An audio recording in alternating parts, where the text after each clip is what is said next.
The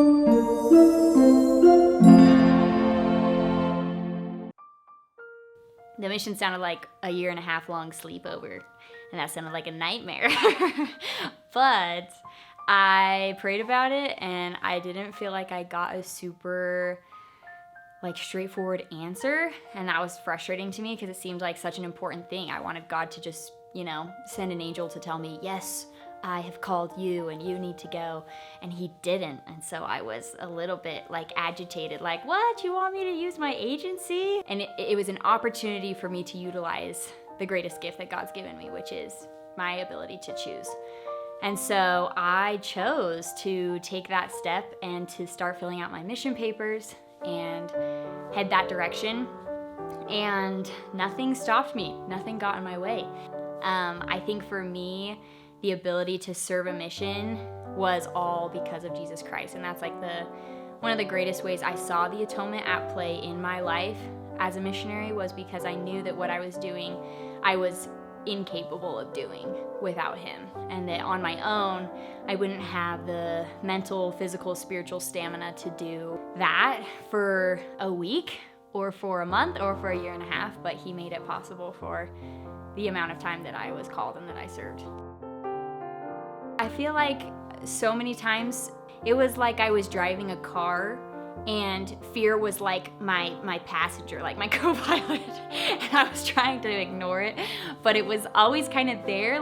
There were times obviously where I was fearless, and I think the most fearless I've ever been is on my mission, because I was doing the scariest things.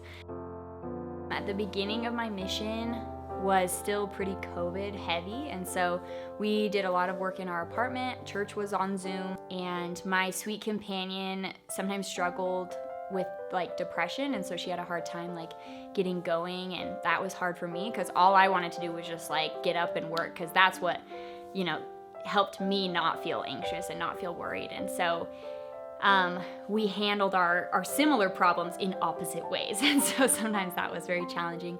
One particular experience we had was we decided to bike, which was genius. On the days where we felt the least equipped, we would hop on equipment, and it would give us, a little boost of energy and spiritual gumption to keep going.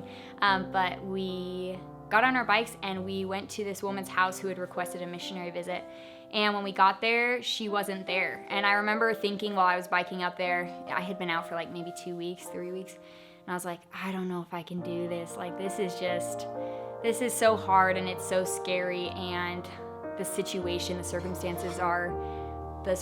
are challenging, and I just don't know if I can do this. And I had told my companion when I first got there, jokingly but also not, if I hate this, I'm calling my mom and she's gonna pick me up in a week.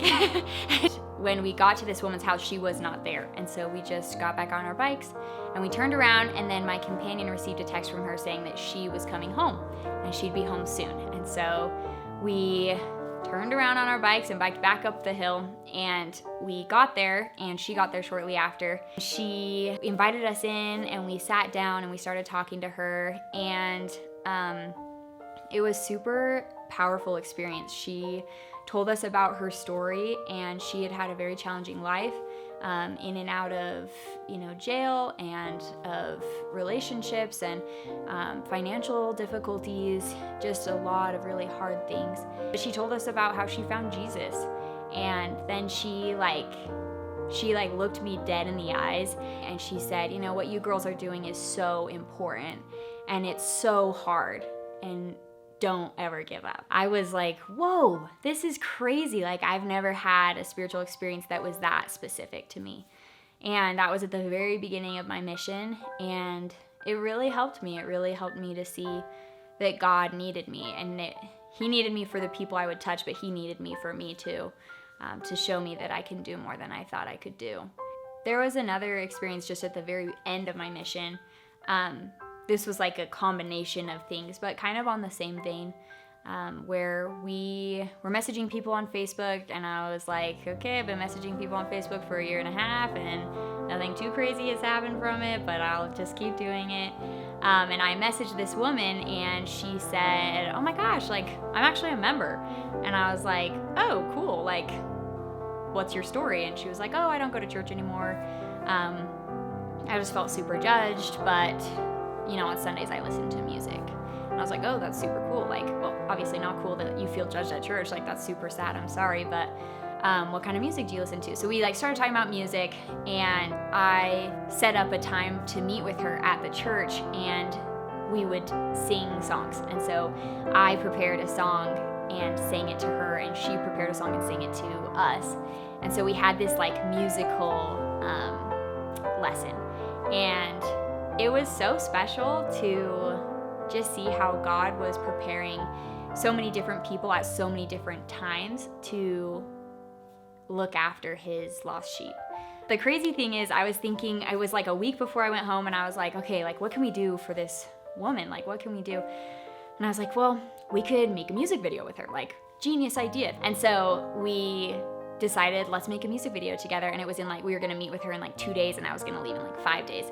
And there was a member in our ward who had a camera and who had previously offered to make videos with us. And so we reached out to him, and we were like, oh my gosh, we're so sorry. This is so last minute, late notice, but here's our idea. And he was like, sisters, I've been ready, and I've been waiting for you to call me. And so he was able to come, and he recorded that video for us. And it was just so neat to see that, this member held no significant to the appearance calling. He was not, a bishop. He was a camera guy.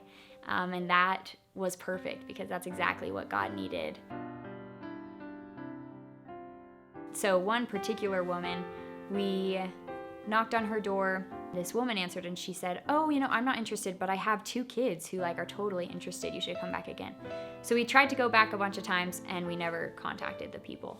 Flash forward to me leaving and actually coming back, and we were on the way to a baptism, and I had the thought, oh, we should just knock on that door. Let's just see if the right person answers. So we knock on the door. The girl who the mom initially was talking about answers the door. And she says, oh my gosh, my brother, let me borrow his Book of Mormon. I've been reading it, and I want to meet with you guys. My life is awful, and I want to see if I can change it.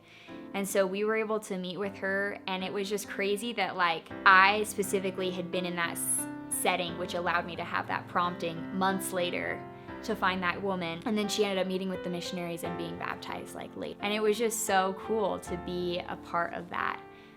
There was another woman who was kind of a similar situation. I think it was also before I left. We knocked on her door, and she was like, oh, missionaries, I love the missionaries. She had apparently been in our area book, she had been taught before, and we just hadn't looked, we didn't know.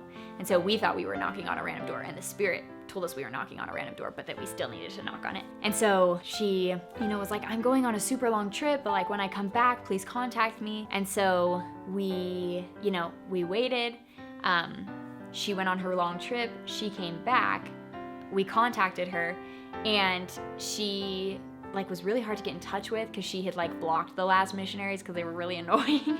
And so it just wasn't working. So we knocked on her door again. She's there. We get to have a lesson. It's awesome. Crazy experience. And then I leave, and the sisters keep teaching her, and she's doing awesome. And when I come back, we continued to teach her. And the first time she was taught for a long time. She was awesome, but she just couldn't give up, her coffee and her wine and things like that. She couldn't get behind the Book of Mormon.